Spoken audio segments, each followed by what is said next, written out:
In the quiet village of Umiba, there lived a family known for one strange burden.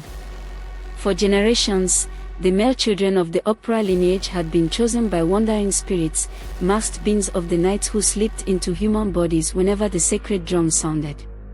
Every son born into the family eventually fell victim. So when Nnanna, a bright-eyed boy of 12, was born, his parents lived in fear. They watched him grow, saw how he loved music, how his feet moved when he heard rhythms, even the gentle tapping of rain on palm leaves made him sway. By the time he turned 13, the signs became too clear. His father, Ogwegbu, finally traveled with the elders to consult the oracle. The shrine was dim, filled with the smell of burning herbs. The oracle sat quietly, his eyes half closed, then spoke in a voice that seemed to come from the ground itself. If the boy remains in this land, the spirits will claim him. Take him far away. And warn him, no matter where he goes. He must never dance when he hears the beating of a drum.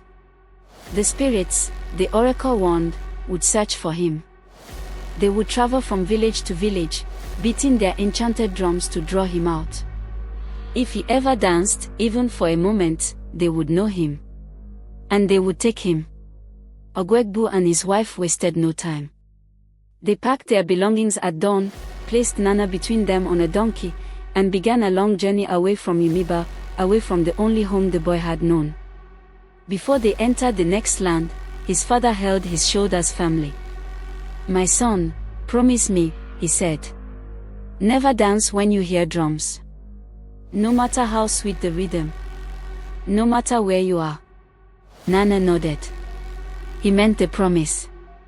Village by village they traveled, moving unseen like harmattan wind.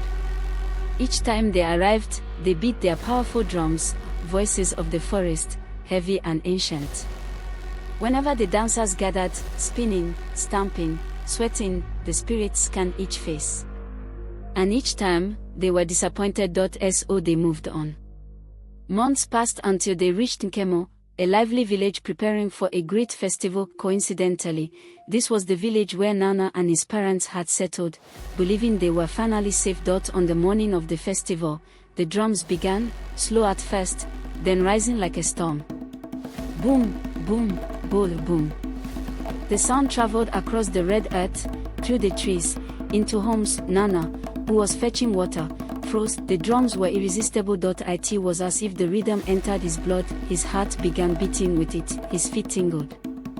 Something inside him awakened, something older than memory. He tried to remember the warning, his father's voice echoed in his head, "Never dance when you hear drums," but the rhythm pulled at him like a rope. Before he knew it, he stepped out from behind the huts, drawn to the village square where dancers were swirling like leaves caught in a whirlwind. His feet moved, point one step, point two steps, then he burst into the dance, joyful, wild, lost in the music.